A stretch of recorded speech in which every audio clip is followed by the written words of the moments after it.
Hello, everybody, and welcome to Voices of the Goddess podcast, where we empower, inspire, and uplift women to be the goddesses they were meant to be. I am your co-host, Julietta, also known as the Magical PT, coming to you from sunny Fort Lauderdale, Florida.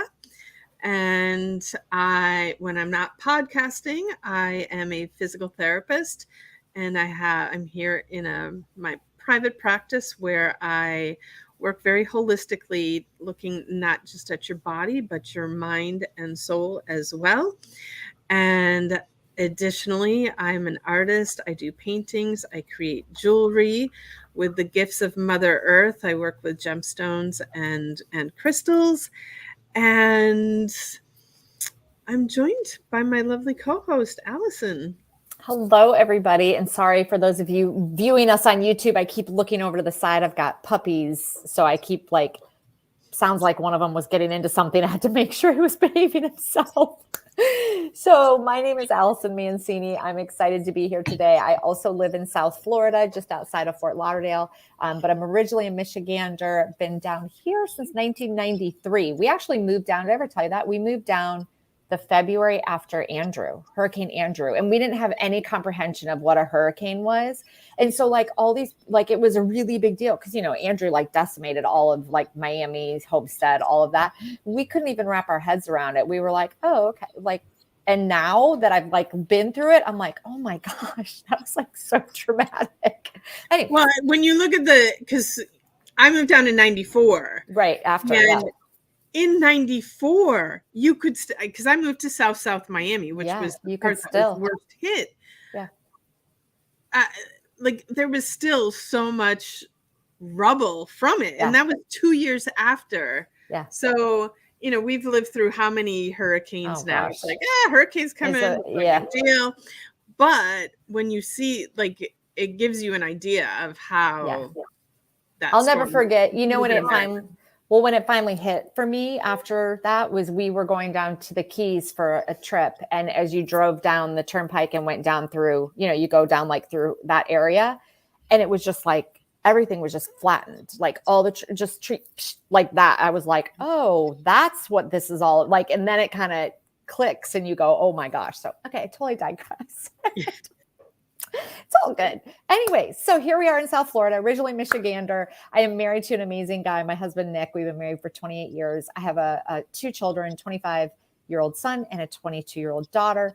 And I have two fur babies, two puppies, one that's a year old and one that's 10 weeks. I might have lost my mind slightly, but it's all good. And I am a human resources director for a company called The Goal, Goal, Digger Girl.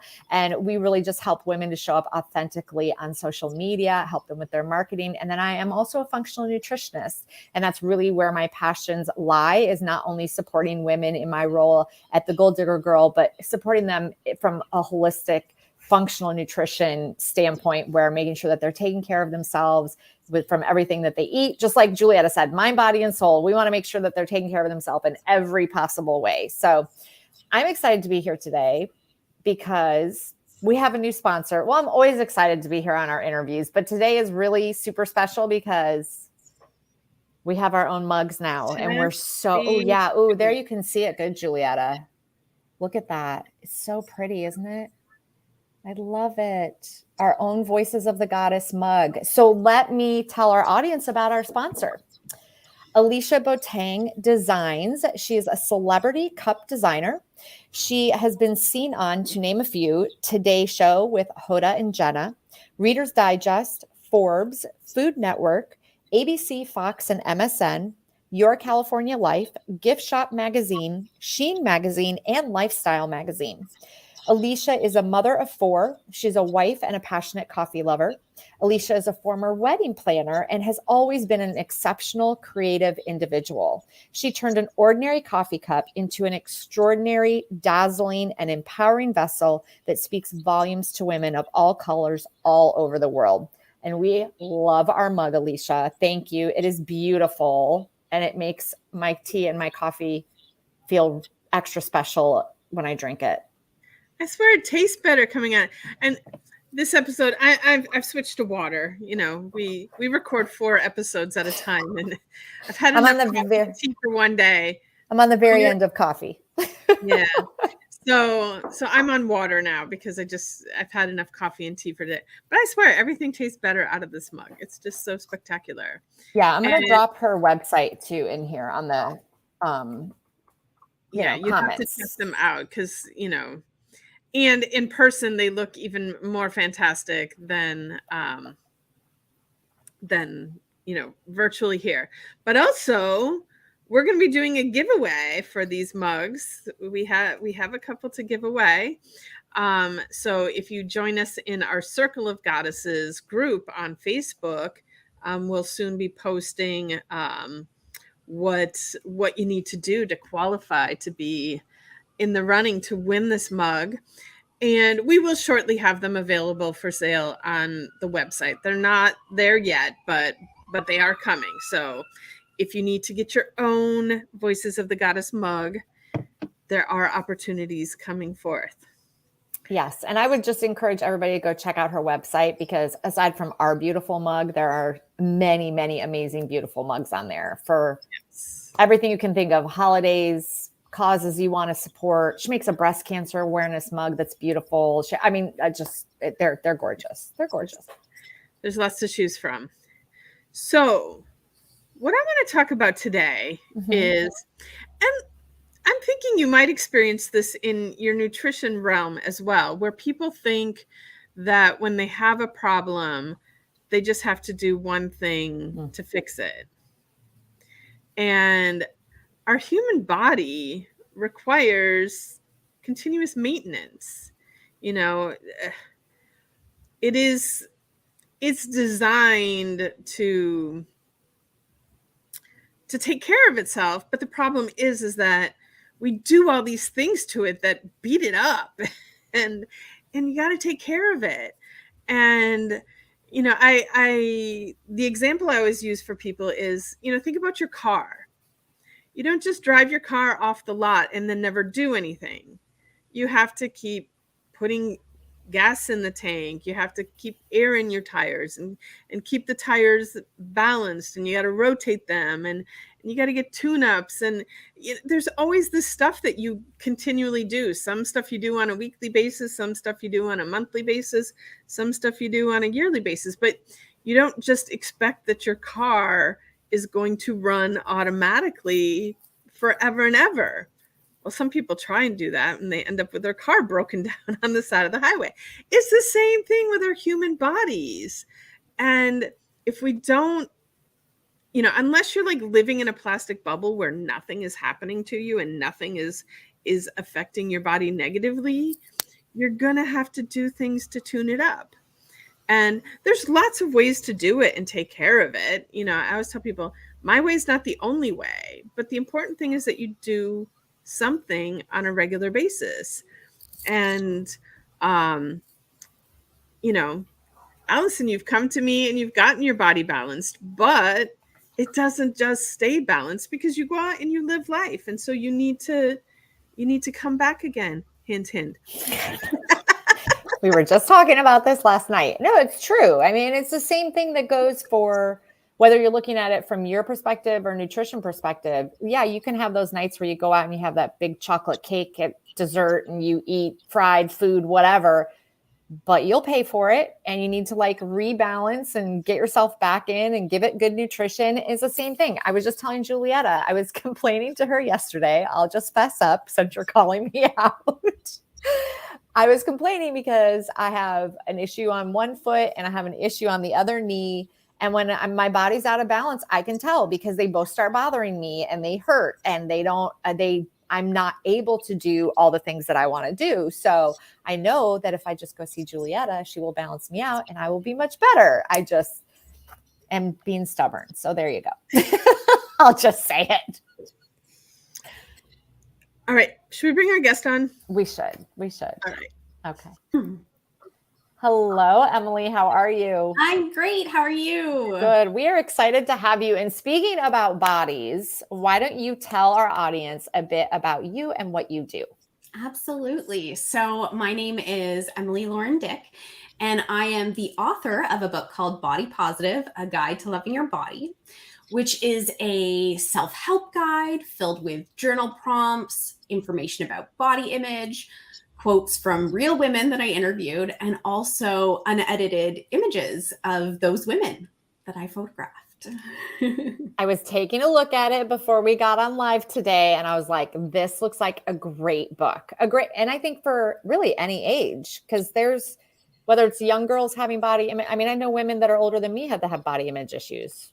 Yeah. So the thing is, we wrote it for young women, but I have had so many women of all ages saying that the content really just applied to them, and they've never felt this way or felt this understood until they actually read and sort of started to understand how body image works. That's so cool. So important and so needed, especially in this day and age. We were talking with a previous guest on one of our interviews about, I have kids that are 22 and 25, and my 22-year-old is a girl, and what they see on social media every day. My son actually made this comment to me back when he was like 16 or 17. We were having a conversation about what people have and people that don't have and blah, blah, blah. And he's like, Mom, you don't understand. He's like, it's in front of our faces every single day, day in and day out, of all these people that have all these things. And the sad part about that is that most of the time it's not even true. And they're not necessarily even happy because they have those things. And, and it's the same thing goes for body image. Like you can see this beautiful, what maybe one person would think is like this amazing model looking body, but that doesn't necessarily mean she's got it all and happy and right. So exactly. Yeah, and our society prioritizes the look, the perfection over everything else. And like you said, not just the physical body, but how we live our lives, right? We have to appear like everything is so perfect, that we're, never changing, that we're never having hard times and things like that. So we really need to normalize humanity, our realness. Yeah. Yes. We talk about that often. Like one of the comments we get from people is like, I'm afraid to come on your show. I've never done this before. And we're like, who cares? Like, we want to be real. Like we've had dogs barking in the background. I've had to get up and go deal with a puppy. I mean, it's life. It's life. Yeah, it's totally life. And I think we need to see more of that. Think about how many women don't want to do our show because we do go live on YouTube. So you can see it. Yeah. And they're like, oh, if it was only audio, maybe I would do it, but I don't want to be in front of the camera. I'm like, we come in front of the camera. Sometimes we have makeup on. Sometimes we don't. Yeah. Sometimes my hair is styled. Sometimes it is just what it is. Sometimes I forget to even put on a nice shirt. And I'm like, really? I wore that to be on camera today? Oh, well, it's, it's sometimes we have our nice backgrounds. Sometimes we forget. Exactly. You can do whatever you want. Right. Yeah. It's all about being real. So, yes. All right. Well, we got questions to dive into, Emily. So I'm going to ask you the first question, which is, what is one book that you wish every goddess would read and why? Well, other than my book, Body Positive, the most recent book that's really inspired me down the path that I'm on right now is a book called Light is the New Black by Rebecca Campbell. It's just really empowering. And I felt like it was speaking directly to me and my journey. And it's really just about being authentically yourself and spreading your light around. And I think that's a great message. And, we all need to that push to keep going and to be loud and make a difference and make our change and make our mark on this world. That reminds me of that. If you've seen that meme that says, let your weirdo light shine bright so that exactly the other weirdos can other people will be inspired because of how you act by being yourself. And we're not going to be for everyone else. We can't please everyone. We need to please ourselves first, and the right people will be attracted. Absolutely. All the time I say, I'm not for everybody. There are people that don't like me. And I laugh. The people that love me, they're like, what do you mean? I think everybody loves you. And I'm like, you'd be surprised. I'm definitely not for everybody. Yeah. And the more authentic that you can be, the people that are attracted to you are going to be people that you're really going to. I talk to people who are like hanging out with people they don't like just because they don't want to be alone. And it's like, you realize that you're with those people because you're trying to be someone that you're not. If you are your true self, you're going to attract that tribe of people that you want to be around. Exactly. And you'll be happier because of it. Very cool. I saw that book like maybe I was like looking for other stuff on Amazon, but it passed through my, and I was like, oh, that looks interesting, but I did nothing. So now I might be inspired. You should. It was great, and she's written a couple other ones after it that I'm starting to read now as well. And just I had seen someone on Instagram post that they had read it, and I went and bought it, and that's how it works. But I loved it, and I'm so happy that I came across it. Yay. All right. Our second question is, because in general, as women, we're always caring for other people. We tend to neglect ourselves. It is super important for us to do things to take care of ourselves. So what is your favorite self-care practice and how does it support you? I think for me, self-care is really whatever makes you feel good, whatever recharges you. And sometimes the type of recharging we need is different, right? So sometimes I need to be around my family eating pizza and watching movies. And then other times I just need like complete solitude, quiet, alone time, listen to music, do a little writing, journaling, things like that. And those are the things that really I find fill my cup. And there, it doesn't have to be about fancy bubble baths and spa days and whatnot, but those are the small things that really work for me and that I can incorporate more often than not. Yeah, I think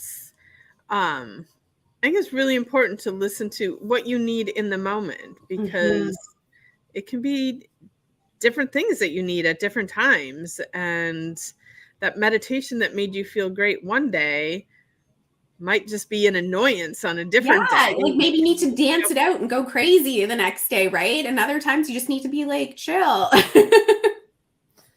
Exactly. There are some days I literally just like go walk into my family room and I just lay flat on the floor and just lay there. And I'm like, oh, I just needed to just do that. Exactly. I just need to get off my feet and just lay.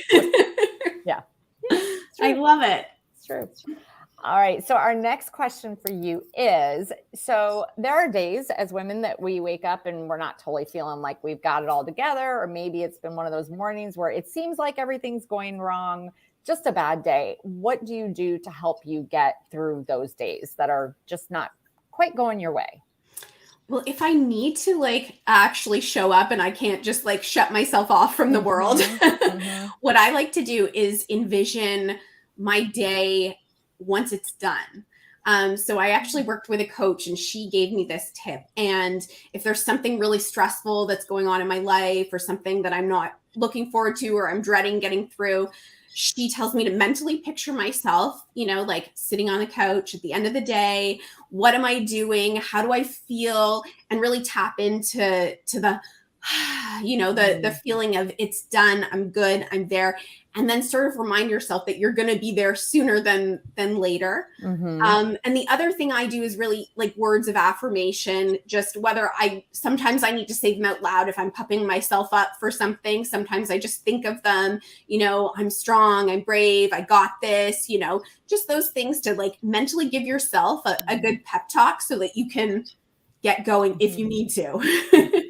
I love that, picturing the end of your day, getting to the end of your day. Cause really it is all about how we picture it, right? Like if we're having a bad day, what we tend to be is like, oh, well, that just went wrong and that went wrong. Now everything, you know what I mean? We think about only the worst things that are happening. Like, oh, I'm going to be standing up talking to people, or I'm going to have to do this. Don't think about those things. You're going to get through those things. Yeah. Think about the end when you're like, I did a good job. I talked to everyone, Yeah. I love that. I think that's a great idea. It's really important because, it's all about, and not only just visualizing, but like you said, even feeling it, like sitting down and being like, oh, that felt like that was a good day, Yeah. I love that. Yeah. I love that tool. Okay. So our next question for you is, what is a one life event? It could be a great one. It could have been a difficult one, but really an event in your life that's just really formed who you are today. I think there's not like one defining moment, but I think the type of family I grew up in really has catapulted me into the type of person I am. I grew up with really entrepreneurial, philanthropic family members who really created this supportive environment for me to flourish, become what I wanted to become. And they really accepted that I needed to do all kinds of different things at once. So like some people might find that flaky or, non-committal, but like I would perfect one thing and then I would be like, this is not my forever. Let's move on to the next thing. And all those things kind of together have turned into skills that I now use doing what I'm doing now and what I'm building now. And, had I not had that environment, that, space to really change, I don't think I'd be who I am today. I think I would be very stifled. I think I would be, scared to do things, to try new things. And I'm just very thankful for having that type of environment, because not everyone is as lucky. No, it's great. Juliet and I talk about that a lot, because when I was growing up, you found a job and you did a career and that was it. Like you did that career. That's what you did. And none of this other stuff or these additional, whatever you want to call it, a side hustle. Yeah, whatever you want to call it. But now I even had this conversation with my son, who's 25, when he first graduated college and was going into the work world. And I'll never forget, he called me up one day. He took a job selling insurance, which we were like, okay, because, they grab a lot of these kids coming out of college to do that job, right? And I'm like, listen, give it a try. You never know. You could be amazing at it. He was like 2 months into it and he calls me up. He's like, would you be really disappointed if I quit this? I'm like, not at all. I'm like, listen, I'm like, I never want you to pigeonhole yourself and say, okay, this is it. This is what I'm doing. I said, because you are going to change and grow as you mature and as you get older, and what you're doing now may not be what you're doing 10 years from now. And that's okay. Like, it's all right. And I think it's, even my dad has no clue what I do, because he cannot wrap his head around the fact that I don't have a quote unquote job. I don't even know how to describe it. Like, I don't talk to him about my work at all, because he doesn't get it. He doesn't get it at all. And I'm like, it's okay. It's all right. That's fine. Yeah, exactly. No, but I do love that. A TED Talk. There's someone that has a TED Talk speaking specifically to this topic about. Oh, really? Yeah, and we need those people that are stable, because some people are stable like that. Yes. And then there's those of us that have to do 20 million different things. Yes, and we need both kinds of people to make life work. And so it's okay. You can be in either category, and it's completely okay. Yes, just be yourself. Yeah, but I think it's great that you were brought up in that environment, because I think that that's not as common. It is becoming more common now, but it's definitely not as common. So I think that's very cool. I do too. Very cool. All right. So if you wanted to leave our audience with one thing from our time together today, what would it be? I think the one thing I would want everyone to walk away with is knowing that they should give themselves the compassion to grow and change and become whatever they want.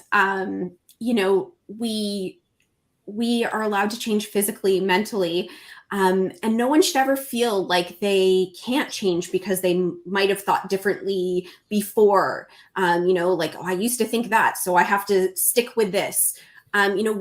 We should grow. We should learn more things. And we really need to take away all the shame and guilt about that. We don't need to dwell on the past. We need to move forward, be authentic, and give ourselves compassion and grace to become what we're meant to become. I love that. Beautiful. Beautiful. Thank you. So, Emily, thank you so much for being on our show today. It has been such a pleasure to have you. I was telling Allison before you came on the show, I'm like, just looking at your stuff, I had this idea of what your energy was going to be like, and it's exactly what I was imagining. Thank you.